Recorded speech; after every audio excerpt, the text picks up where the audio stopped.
Welcome back to the Henry B. Gonzalez Convention Center in San Antonio, Texas. We're back with the Texas High School Coaches Association Convention.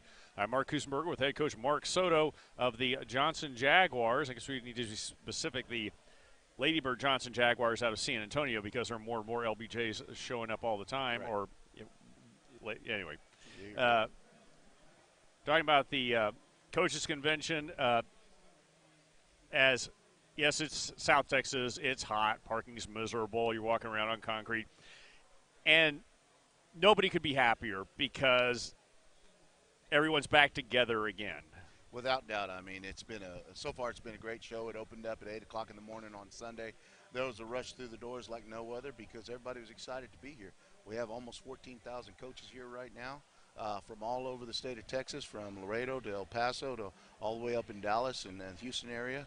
And everybody's just happy to be here. You see coaches hugging each other, handshaking, because they haven't seen each other in over 18 months. And it's just a cool experience right now. You can definitely tell that coaches missed each other. The term family reunion comes to mind. Without doubt, 100%. Family reunion is probably an understatement because some of these coaches, of course, a coach's work is nomadic. So maybe they work 7 to 8 years with a coach in one area and then they move for a better job in another area, yet they're still connected to that coach where they worked before. And for them to be able to come to coaching school is where the only time they're going to see them in the year, and they treasure that time to be able to go out and have a dinner or a lunch or just hang out in the room and talk ball. So, yeah, it's important. It's definitely a family. What are some of the benefits we've derived from this year's coaches school in particular so far? Without doubt, Joe Martin and Glenn Wiss, the directors for the Texas High School Coach Association, have set out to make sure they established all coaches need to come to coaching school by setting up a robust lineup of speakers. I mean, we've got more speakers than ever, over 250 lectures in all sports, not just football. There's more volleyball lectures, there's more basketball lectures, there's swimming and diving lectures, there's more wrestling lectures. There's just more lectures all the way around. Not to mention all your CCP classes that you can get, your concussion training, your heat and illness training, all kinds of things. Last football season was a great year for the Jaguars, at least up until that last week, but you got to work with a new group of young men. They proved to be very coachable. You had great success, and I got to broadcast your playoff game against Wagner, which was as entertaining a game as I saw all year. Of course, you may still be looking for L.J. Butler, but the Jaguars got the win. Great games for Ty Reesner and Shane Johnson. Well, I know where L.J. Butler is. He's in the end zone. Yeah. I mean, that's where he kind of camped out in the end zone.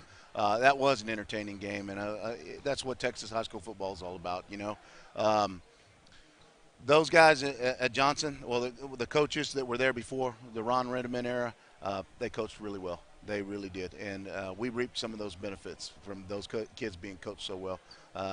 How they were coached, really, the kids, when we got there, they were so well coached, all we had to do was fine-tune and put in our X's and O's and really just motivate because they were so well coached. So we did benefit from that. I think they liked the coaches we brought in. Of course, we brought in some coaches from my area in San Marcos. We brought in Vic Sierra, our offensive coordinator, and T.P. Miller, our defensive coordinator. And then, we brought in Coach Eric Young, our receiver coach. We just did some things a little bit different. I told the kids, I said, man, this is a Cadillac. This is a nice car. We're just going to tune it up a little bit. This is a good car. We're just going to give it a little tune-up, little oil change, and we're going to go at it. And the kids took to it. They didn't need to be changed. It was a good program. It was a great program. It just needed a little tune-up. So we went at it. We were really transparent with our parents because, mind you, we started during COVID. I got hired April 14th was my first day, and we were right in the middle of COVID. We weren't able to see the kids. I believe I counted 21 days that I was able to see the kids before two-a-days started. Man. And then within those 21 days that I was able to see the kids, I caught COVID myself on June 13th. So I was out for 2 weeks myself. So in that time, we relied on Zoom meetings. We did a food drive to be able to get the kids up there and see them and do something good for the community so they knew where we were coming from as coaches. There was a lot of talking, a lot of storytelling, a lot of of sharing who us coaches that were coming in that they didn't know who we were.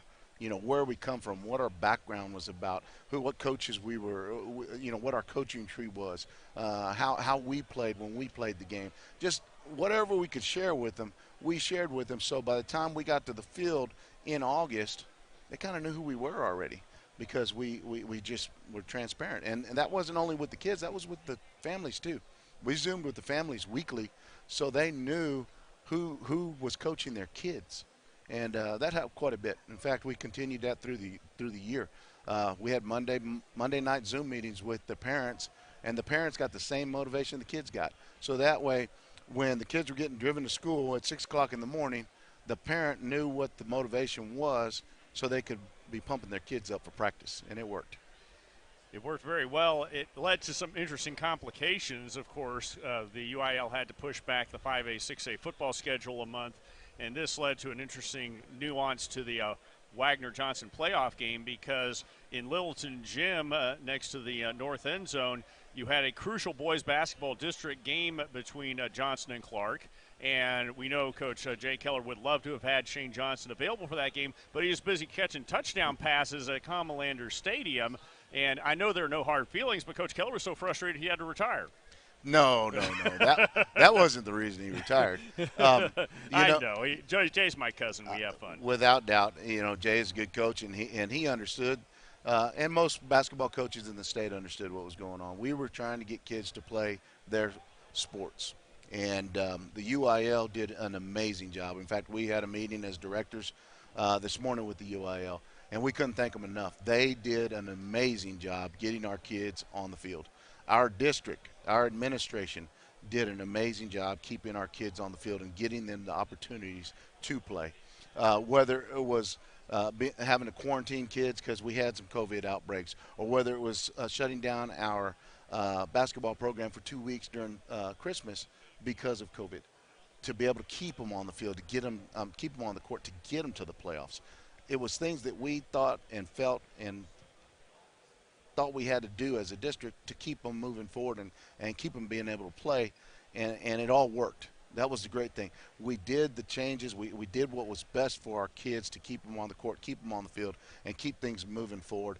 I can't thank the UIL enough. I can't thank our administration enough, and I can't thank our coaches enough for adapting on the run on an everyday basis. We didn't know what was coming at us, and we just made the right changes at the right times and executed it at the coaching level. And then the kids are so resilient. They're amazing. They're amazing. The kids and the parents okay, today we're doing it this way. Now we got to do it this way. And next week we're going to do it that way.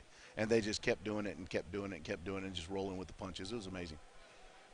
And I know people made the right decisions. Those weren't always easy decisions. I know for your second round playoff game, you were very shorthanded because of restrictions that had to be in place. And I know that was gut-wrenching for you because you understand what these players are capable of. Mm-hmm. It just wasn't possible that weekend. Johnson didn't go down without a fight, but there are so many disappointments like that. Or, some teams barely got to play a game. Some had their whole season canceled. But even so, that last round, tell us about that week and having to work your players through that and get the best football out of folks who are available. I'll tell you what. Disappointment is not a word I'm going to use in that situation, because we put the best kids on the field that we had, and they played their best football. Period. The end. I'm not going to let our kids in our program say, "Oh man, if we just would have had those kids." I'm not going to give them that excuse, because we put our best kids on the field and they played their best football. Period. The end. Because if I let those kids use that as an excuse, then that's demeaning what those kids that were out there busting their tails, giving it everything they had. That's letting them down. That's saying you weren't enough. And that I won't deal with. I will not deal with that, because what they had was enough, and they gave it everything they had. And it's called a game for a reason. There's a scoreboard up there, and somebody's got to win and somebody's got to lose. And we were 3 points short to a good team that went on all the way to the semifinals. So on that given day, we were 3 points short. Play them 10 times, let's see what happens. So, no, I'm not going to give them that. I'm not going to give them that. Well, that kind of attitude is going to serve them well later in life, which Without I doubt. know is one of your goals. Without doubt. And we had that conversation after the game, and that's just the way we're going to talk about it. That's the way we're always going to talk about it. Now we got the coming season, which should start in August, the way it was meant to be. What are you looking forward to with this year's edition of the Johnson Jaguar football team? I'll tell you what, we've got a bunch that is really committed. They have done everything we've asked of them since day one of stepping on campus, but now we've had a full year of it and then some. So we're really looking forward to the commitment level that we have. Not that we didn't back then, but they're all on board now. Now they understand the system. They understand the 4 pillars. They understand what the coaches want of them. They step a different way. They walk a different way. They understand. And you're there to see them walking. Exactly. Yeah, exactly. They understand the X's and O's. You know, we actually had we did some things different this summer. We did 4 weeks of off season in the summer instead of using the entire summer. Our kids and our coaches were a little bit worn out because of all the changes and everything that went on through the year with the COVID and things like that. You know, so we gave them. We had 4 intense weeks of summer training, and within the 4 intense weeks, we called them OTAs like the pros, and we put in our X's and O's. So when they come August 2nd, we're going to start the OTAs over again. And basically what the 4 weeks we did was dress rehearsal for our basically 2 days, what most Texans understand as 2 days. So that proved really well for them. So right now they're working out on their own for the next 2 weeks. We give them 3 weeks off, but they're working out on their own. They have a 30 for 30 workout, which is a conditioning test they'll take on August 2nd, and hopefully they come in condition and ready to learn. You alluded to the 4 pillars. What would those be? And are those in-house, or can you share those? Oh, I can always share them if I can remember them off hat. But the first one, of course, is passion builds character. We have a passion to build character. So whether you're a kid in our program or a coach coaching our kids, we have a passion to build character. Number 2 is effort is everything. Period, the end. Effort is everything. Number 3 is competition breeds success. Talking about our quarterbacks, we've got 3 quarterbacks we're choosing from.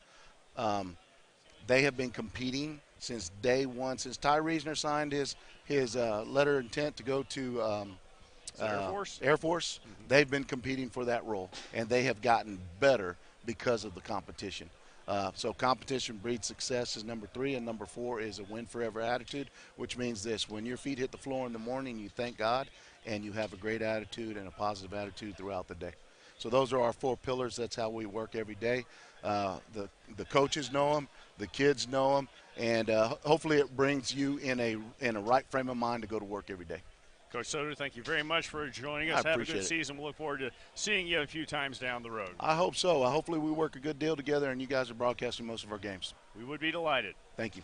That's head coach Mark Soto of the Johnson Jaguars of San Antonio. I'm Mark Kusenberger with Texas Sports Productions, and we'll have more from the Henry B. Gonzalez Convention Center, the Texas High School Coaches Association Convention, after this short break.